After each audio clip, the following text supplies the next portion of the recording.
pagwapo sa tabi. Dahil parang umuulan na.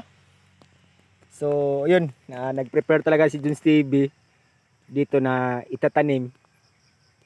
At ito ay Calyx 2F1.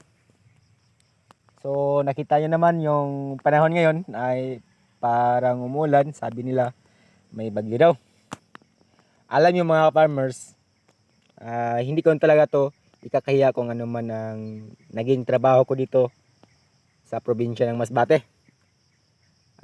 Alam ko may kanya-kanya tayong pamamaraan kung paano tayo magkakaroon ng pera.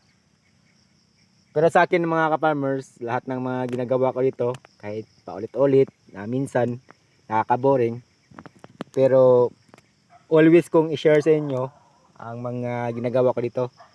At yun, makita nyo naman may mga proof na nakikita nyo dito sa area kung saan tayo nagtatanim po ng saging. So pati dito mga ka-farmers ay kasama to sa tinatanim kong saging.